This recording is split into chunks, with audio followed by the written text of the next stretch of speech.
नमस्कार, मैं हूं स्मृति रस्तोगी और कू स्टूडियो के लाइव शो में आप सभी का स्वागत है। जागरण.com के इस ब्रांड न्यू शो कू प्रेजेंट्स चुनावी हलचल में हम बात करेंगे 5 राज्यों में हो रही चुनावी गतिविधियों के बारे में। उत्तर प्रदेश, उत्तराखंड, पंजाब, गोवा और मणिपुर में इलेक्शंस को लेकर जो भी ट्रेंडिंग कूज होंगे उनकी हम यहाँ पर चर्चा करेंगे, उन पर डिस्कशन करेंगे, उनका बैकग्राउंडर क्या है और उनका इम्पैक्ट क्या रहेगा उस पर भी हमारा फोकस रहेगा। फिलहाल आज स्टूडियो में मेरे साथ मौजूद हैं जागरण न्यू मीडिया के एग्जीक्यूटिव एडिटर प्रत्युष रंजन। प्रत्युष, आपका बहुत बहुत स्वागत। धन्यवाद स्मृति।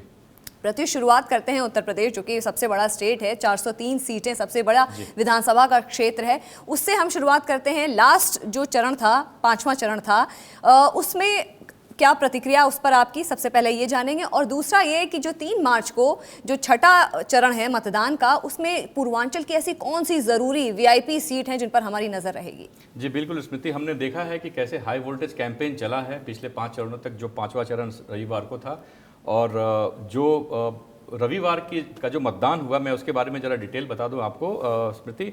अयोध्या, सुल्तानपुर, चित्रकूट, प्रतापगढ़, कौशाम्बी, प्रयागराज, बाराबंकी, बहराइच, श्रावस्ती, गोंडा, अमेठी, रायबरेली, आप देखें कितनी इंपॉर्टेंट सीट्स थी। 12 जिलों में फैले कुल 61 विधानसभा क्षेत्रों में मतदान हुए। जो मतदान का प्रतिशत था, वो जो फाइनल आंकड़ा अभी तक हमारे पास जो अवेलेबल है उसके हिसाब से 57.32% रहा। मैं आपको बता दूं कि 2017 में 58.4% का यहाँ पे वोट परसेंट रहा था, तो कम बेस उतना ही परसेंटेज रहा है। जो इम्पोर्टेंट है अब वो है मार्च 3 का जो छठा चरण है। ये बहुत ही इंपॉर्टेंट सारे पार्टीज के लिए है, क्योंकि ये वो चरण है जो ये डिसाइड करेगा कि यूपी में सरताज कौन बन रहा है, किसके सर पे ताज बनेगा। मैं आपको स्मृति डिटेल बता दूं कि कितने सीट्स हैं जहां पे इलेक्शन होने वाले हैं छठे चरण के। 10 जिलों की 56 कंस्टिट्यूंसीज हैं जो छठे चरण में मार्च 3 को इलेक्शंस के लिए जाएंगे। इसमें इंपॉर्टेंट आप देखिए कितनी इंपॉर्टेंट सीट्स हैं। बलरामपुर, सिद्धार्थनगर, महाराजगंज, कुशीनगर, गोरखपुर, संत कबीर नगर, बस्ती, अंबेडकर नगर, देवरिया और बलिया, ये सारी पूर्वांचल की बहुत ही इंपॉर्टेंट सीट्स हैं। और अगर हम आज की बात करें तो काफ़ी बड़े बड़े दिग्गज लीडर्स अपने अपने पार्टी, जो अलग अलग पार्टीज़ के हैं, उन्होंने अपने शोज़ किए हैं यहाँ पे, जिसके बारे में हम बात करेंगे। जी, इवेंट्स पर बात हो रही है, बड़े बड़े शोज़, रैलीज, कैंपेन्स की बात हो रही है, तो आज का दिन कितना इवेंटफुल रहा, कितना मोमेंटम गेन किया आज इन सारी गतिविधियों ने? जी स्मृति, आज का दिन बहुत ही इवेंटफुल रहा है। अगर बात करें, प्रधानमंत्री मोदी खुद बलिया और महाराजगंज में उन्होंने जनसभाएं की हैं और जनसभाओं में उमड़ी भीड़ जो, और जिस तरह से मोदी लोगों से कनेक्ट करते हैं, अपने अपोनेंट्स पे हमला करते हैं जिस चुटीले अंदाजों में भी, वो भी हमने देखा है। सो ऑब्वियसली उन्होंने काफ़ी समाजवादी पार्टी हो या बाकी अपोजिशन लीडर्स हो या पार्टीज हो, उन पर उन्होंने हमला किया। और जिस तरह की भीड़ उमड़ती है उनके सभाओं में, उनकी रैलियों में, काबिले तारीफ, देखने लायक होता है। वो जो सीधा संवाद करने की उनकी क्षमता है, वो मतलब एक अलग लेवल पर उनको लेके जाती है। इसके अलावा प्रियंका गांधी, कांग्रेस की प्रियंका गांधी, इन्होंने भी बलिया, कुशीनगर, देवरिया में अपने पार्टी की जनसंपर्क यात्रा की है। अखिलेश यादव, समाजवादी पार्टी की जो दिग्गज अभी माने जा रहे हैं कि जैसे लोग इंतजार कर रहे हैं कि हो सकता है अगली सरकार उनकी बन जाए, ऐसे लोग, उनकी पार्टी के लोगों का कहना है। उन्होंने अंबेडकर नगर, संत कबीर नगर और बस्ती में सभाएं की हैं। मेन ऑपोजिशन पार्टी माना जा रहा है इस बार उत्तर प्रदेश में अखिलेश यादव। जी बिल्कुल। सपा तो ये सोच रही है कि हो सकता है अगले सीएम बन जाए, लेकिन जो अब अगला जो ये फैसला होने वाला है ये मार्च 10 को ही होगा। एंड स्मृति, इसके अलावा बहुजन समाजवादी पार्टी की मायावती, इन्होंने भी आजमगढ़ में आके रैली की है। हालांकि प्रत्युष इतना एक्टिव नहीं रही है इस इलेक्शन में मायावती।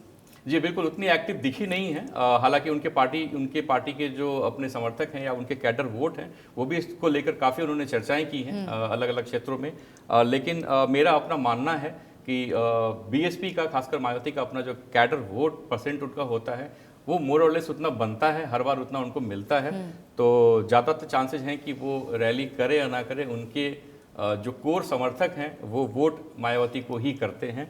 और एक आखिरी बात मैं इसमें बताऊंगा स्मृति की, योगी आदित्यनाथ खुद भी उन्होंने काफ़ी सभाएं की हैं और गोरखपुर में दौरा कर रहे हैं। और उनकी रैलियों में भी वो लगातार जैसे हमला करते हैं अखिलेश यादव पे, खासकर परिवारवाद को लेके, तो उन्होंने लगातार हमला जारी रखा है। और हम देखते हैं कि अब आगे मार्च 3 को जो इलेक्शन है उस पर कैसे वोटिंग होती है, उसका रिजल्ट क्या होता है। टर्नआउट, वोटर टर्नआउट कैसा रहता है। प्रत्युष, हमारे पास वो ट्रेंडिंग कूज हैं पॉलिटिकल फ्रेटर्निटी की ओर से उत्तर प्रदेश इलेक्शन को लेकर, आइए नजर डालते हैं। जी बिल्कुल। ये कू है उत्तर प्रदेश के मुख्यमंत्री योगी आदित्यनाथ जी का। बलिया में जनसभा है, खासा भीड़ उमड़ी इस जनसभा में, देखने को मिला। उन्होंने बात करी सुशासन, विकास और राष्ट्रवाद के प्रति और उत्साहित जनता ने उनको सपोर्ट किया।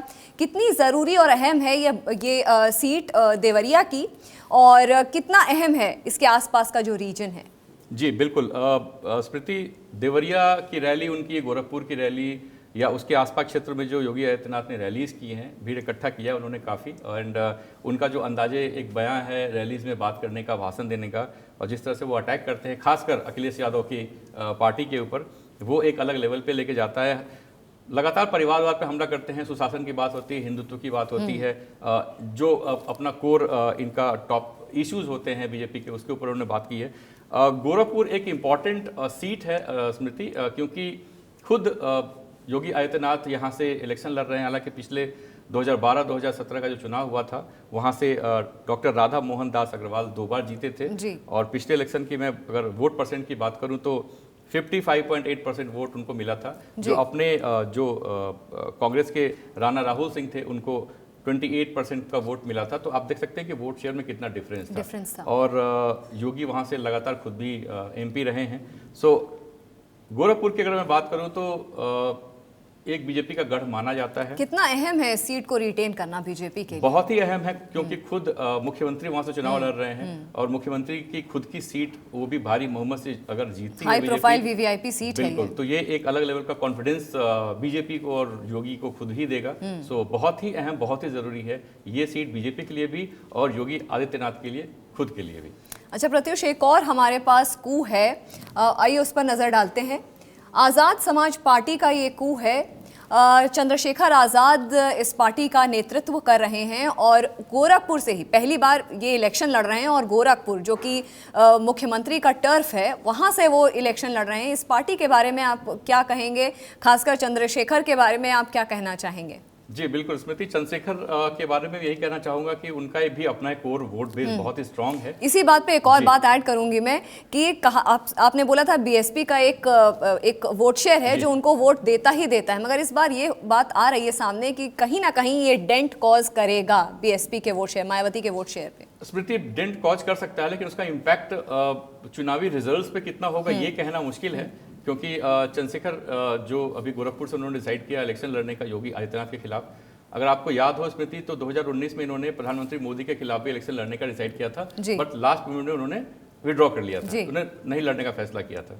इस बार खैर वो इलेक्शन लड़ रहे हैं, भारी भीड़ इकट्ठा करते हैं, एक अपने उनके फॉलोअर्स की पूरी बड़ी संख्या है, वो चाहे जिस कारण से हो, वो कास्ट इक्वेशन को लेके हो या उनके अपने पर्सनल इक्वेशंस को लेके हो, पार्टी के इक्वेशन को लेके हो, लेकिन लगातार भीड़ इकट्ठा करते हैं। बट स्मृति, हमें ये बात देखनी पड़ेगी कि खासकर इस इलेक्शन में देखें या पिछले इलेक्शन में देखें, पिछले कई इलेक्शंस में हमने देखा है कि भारी भीड़ इकट्ठा होना सीट जीतने में कन्वर्ट नहीं हो पाता है, ये बहुत मुश्किल है। सो लोग जा रहे हैं और वोट किसके लिए कर रहे हैं, क्योंकि लोग जो है 1-2 रैलीज में जाके वोट डिसाइड नहीं करते, ये डिसाइड कम से कम 6 महीने पहले या साल भर पहले या कर लेते हैं कि हाँ हमें किस पार्टी को वोट देना है। तो निश्चित रूप से भीड़ तो इकट्ठा कर रहे हैं, लेकिन देखने वाली बात ये रहेगी ये भीड़ उनको वोट करती है या नहीं। क्या चंद्रशेखर ये एक इम्पैक्ट लीडर की तरह मुसलमानों का और दलितों का वोट एक साथ एकजुट कर पाने में सक्षम रहेंगे? ये कहना बहुत मुश्किल है स्मृति, बहुत ही मुश्किल है, क्योंकि आप देखें तो कास्ट इक्वेशंस बहुत अहम रोल प्ले करता है यूपी के इलेक्शन में, और लगभग हर सीट से एक कास्ट के 1-2 जरूर कैंडिडेट्स हैं। जब तक आपके पास स्ट्रॉन्ग पार्टी का चेहरा नहीं होगा, चेहरा नहीं है, तब तक वो बहुत मुश्किल है कहना। किसी 1-2 इक्वेशन से नहीं, बहुत सारे 3-4-5 इक्वेशंस मिलते हैं तब वो चीजें डिसाइड होती हैं। बिल्कुल। एक और कू है हमारे पास प्रत्युष, आइए नजर डालते हैं कि ये कू क्या कह रहा है। शौकत अली हैं, उत्तर प्रदेश में तब्दीली आ चुकी है, इसका क्या मतलब समझा जाए? कौन सी तब्दीली की बात कर रहे हैं? तब्दीली मैं अगेन वही बात कहूंगा स्मृति, जो भीड़ की बात कर रहे हैं। इस फोटो में जो शख्स दिख रहे हैं वो आंध्र प्रदेश के लीडर हैं, बेसिकली तेलंगाना आंध्र प्रदेश के, एंड उनकी रैलियों में भी भीड़ इकट्ठा हो रही है। अगेन मैं बोलूंगा भीड़ इकट्ठा तो कर लेते हैं लीडर्स, भीड़ इकट्ठा कर रहे हैं, हम जैसे कू पोस्ट में देख पा रहे हैं, लेकिन ये भीड़ जाके मतदान केंद्र पे उन लीडर्स के लिए वोट करती है या नहीं करती है, या किस कारण से वोट, कौन से वो फैक्टर होते हैं जो किसी मतदाता को ये बताते हैं, ये समझाते हैं कि ये वोट करना है, इस पार्टी को करना है, या उनके अंदर वो खुद से फीलिंग आती है। वो एक लंबा कंटिन्यूस प्रोसेस है, वो किसी एक दो रैली से डिसाइड नहीं होता। कुछ और भी कूज हैं हमारे पास, पॉलिटिकल रिएक्शंस हैं, आइए उन पर भी नज़र डालते हैं। कैलाश नाथ चौरसिया हैं, और इसके बाद मैं दूसरा भी कू ले लेती हूँ जो हमारे पास है। ये तो खैर हमारे पास रिएक्शंस आ गए हैं जी। तो ओवरऑल आप पॉलिटिकल जो रिएक्शंस आ रहे हैं जो कू पे, आप कुछ अपनी टिप्पणी देना चाहें? जी बिल्कुल। फोकस में रखते हैं उत्तर प्रदेश, क्योंकि वो अहम एक ऐसा हमारा स्टेट है जिसका एक डिसाइडर रोल अगले लोकसभा इलेक्शन में भी एक अहम भूमिका निभाता हुआ दिखता है हमें। जी स्मृति, जैसा हम देख सकते हैं श्वेता भंडारी का जो ये कू है, इन्होंने इसमें लिखा है कि पूरे चुनाव में किसी पार्टी के एक भी प्रत्याशी ने नहीं बोला कि हम बीजेपी से अच्छा काम करेंगे। ये बहुत ही इंपॉर्टेंट कू पोस्ट है, बहुत ही इंपॉर्टेंट है, क्योंकि यहाँ पे इस यूजर ने ये दिखाया है कि अगर पॉलिटिशियन आके वोट मांगते हैं तो वोट हम उनको क्यों दें। वो एक अल्टरनेटिव खड़ा कर रहे हैं कि नहीं कर रहे हैं रूलिंग पार्टी के बिल्कुल बराबरी में। अगर आप अल्टरनेटिव नहीं खड़ा कर पाएंगे, सिर्फ ये बोलेंगे कि उन्होंने अच्छा काम नहीं किया, हमें वोट दे दो, तो जनता 21वीं सदी की ये जनता है, उसमें भी 22वां साल है ये। सो जनता बहुत अवेयर है, वो किसी एक के समझाने से वोट नहीं करती जब तक उसको खुद न लगे। सो बहुत ही अच्छा कू पोस्ट है। मुझे लगता है कि ये श्वेता भंडारी का जो कू पोस्ट है, ये सारे लीडर्स को पढ़ना चाहिए, एक बार जरूर देखना चाहिए यहाँ पर आकर कि इनकी जो विजन, इनकी जो बात है, ये कितनी ज़रूरी है आज के एक संदर्भ में। मुझे लगता है कि ये कू पढ़ने के बाद एक चीज़ क्लियर हो जानी चाहिए कि जनता जनार्दन है। अगर आप इस कू को जस्टिफाई नहीं कर पाए तो मुझे लगता है कि इलेक्शन के लिए आपकी तैयारी उचित नहीं है। दूसरा कू पे नज़र डालते हैं हम। अंजलि पांडे हैं, घर नहीं है हमेशा उसकी व्यवस्था, इस कू के बारे में क्या रहेगा आपका रिएक्शन? जी, ये जैसा कि ये कू में ये यूजर बता रही हैं कि इनके पास शायद घर नहीं है और घर की बात कर रही हैं, तो बहुत सारे ऐसी पॉलिसीज हैं, बहुत सारे ऐसे स्कीम्स हैं जो सेंट्रल गवर्नमेंट भी चला रही है।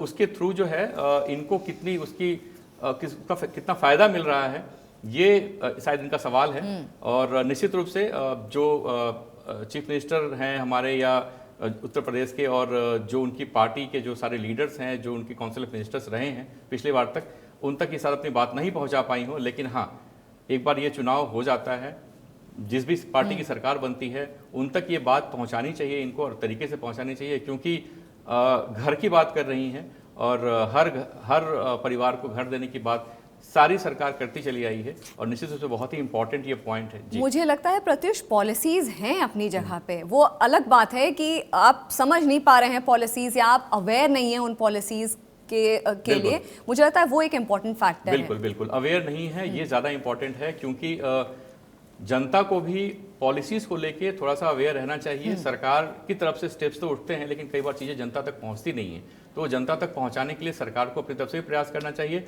और जनता को खुद भी प्रयास करना चाहिए कि जो इश्यूज उनके लिए उनके सामने हैं उसको सॉल्व करने के लिए सरकार तक या उनकी पॉलिसीज तक कैसे पहुंचे, ये बहुत इंपॉर्टेंट है। एक और कू है हमारे पास, ये समाजवादी पार्टी से सवाल है, आपका रिएक्शन प्रत्युष? ये भी एक इस कू पोस्ट को जब आप देखेंगे स्मृति, तो इसमें आपको ये गुस्सा दिखेगा कि आप बात करते हैं कि एक रूलिंग पार्टी को हटाओ और हमें सरकार बनाने का मौका दो।